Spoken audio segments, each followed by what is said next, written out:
Learning a language is like cultivating a garden. It requires patience, daily care, and the wisdom to know that true growth cannot be forced. Today's story is about the difference between forcing and cultivating. And it's also an opportunity for your English to blossom in a natural and meaningful way. In the new religion of the 21st century, productivity is the god, and being busy is the prayer.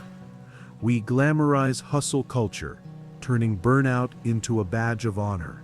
We optimize our sleep, track our steps, and turn every meal into an equation of macronutrients. Being always busy has become the highest symbol of status. But here is the paradox that haunts us on sleepless nights. If our lives are so perfectly efficient, why do we feel so fundamentally anxious and exhausted? Why? The more apps we use to manage our time, the more we feel that time is slipping through our fingers. This is the story of Bernard, a master of this optimization orchestra, a man who could manage any complex project, but who was on the verge of collapse because he had forgotten how to manage his own life. Bernard was the architect of his own efficiency. As a project manager at a tech startup, his life wasn't lived, it was executed, divided into 2-week sprints and measured by KPIs. He optimized every calorie consumed, every minute of sleep, every social interaction.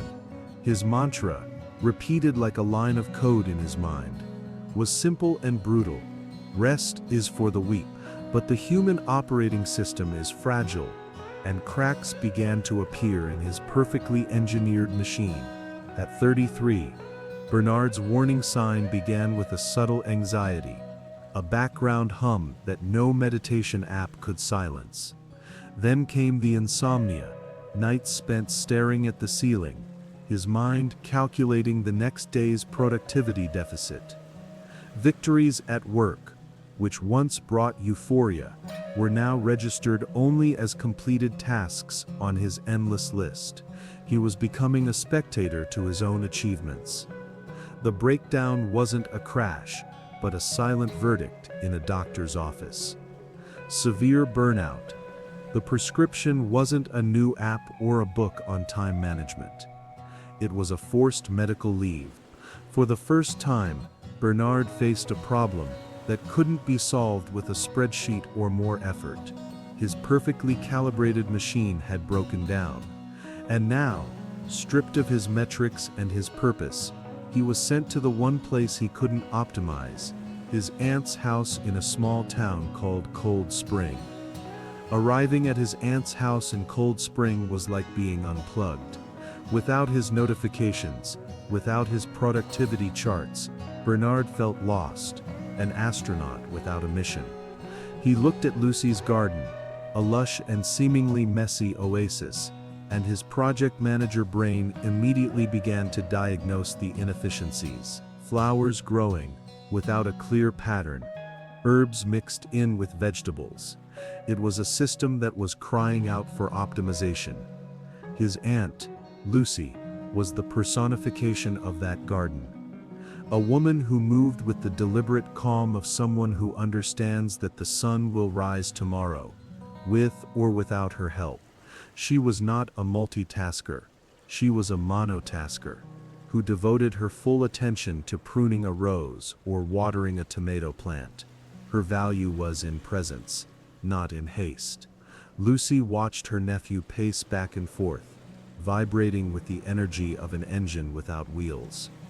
One afternoon, she led him to the back of the yard, where a small garden bed lay abandoned and forgotten. "That patch is yours," she said with a gentle simplicity. "There's no manual, you don't need a plan. Just feel the earth, see what it needs each day." To Bernard, a man who lived by clear goals and KPIs, this was not an instruction. It was an unsolvable riddle, the most frustrating task he had ever been given. At first, Bernard struggled. Confronted with the unknown, he did the only thing he knew how. He turned the riddle into a project. He created watering spreadsheets. researched soil pH optimization, and scheduled times for weeding. He was managing the garden bed with the same ruthless efficiency with which he managed a team of developers. But the garden didn't read his reports. Nature refused to follow his perfectly optimized plan. The few seeds that sprouted looked weak, as if exhausted by his efficiency. Frustrated and defeated for the first time by a system he couldn't control, he abandoned the spreadsheet. He stopped managing and began, simply, to sit beside the earth. Instead of imposing his agenda, he started to observe. And by silencing his manager's mind, he began to hear the subtle language of the garden. He noticed how the soil became dry after a sunny morning, how certain plants leaned in search of light, and how life persisted in the smallest of sprout. It was late one afternoon, while pulling weeds with his bare hands, feeling the cool, damp earth, that the epiphany arrived. Not like a lightning bolt, but like the soft light of the setting sun. He looked at his aunt's lush garden, and at his own patch that was now beginning to respond to his care. And a thought came with crystal clarity. Nature does not hurry, yet everything is accomplished. And in that moment, he understood. He had spent his entire life trying to force growth, when the real secret was to create the right conditions, to care for the soil, and to trust the process. The days that followed were different. Bernard no longer arrived at the garden bed as a manager with a to-do list, but as a cultivator with a silent question: what do you need today? He learned to water not according to an alarm, but when he felt the soil was dry. He learned to protect a fragile sprout from the wind, not because it was in the plan, but because he cared. He was no longer imposing his will, he was responding to the needs of life. And as the garden responded to this new care, something inside Bernard also began to blossom. The constant hum of anxiety in his mind began to fade, replaced by the quiet observation of nature's cycles. Sleep, which he once tried to hack, now welcomed him like an old friend at the end of a day of physical work. He reconnected with his aunt, no longer as the stressed nephew, but as a curious apprentice, sharing in the small joy of a new sprout. By the end of his leave, the once abandoned garden bed was unrecognizable. It was not a perfectly symmetrical garden, but it was vibrant, authentic, and full of life. One morning, sitting on the porch, Bernard picked up his phone. He saw the accumulated notifications, the unread email, but for the first time, he didn't feel the panic of urgency. He felt the calm of a gardener who knows that seeds need time in the dark to be able to grow. He finally understood that rest was not the enemy of productivity, but the fertile soil from which it sprouts. Bernard's journey, from the high-pressure office to a quiet patch of earth, teaches us the most fundamental and forgotten lesson of our age.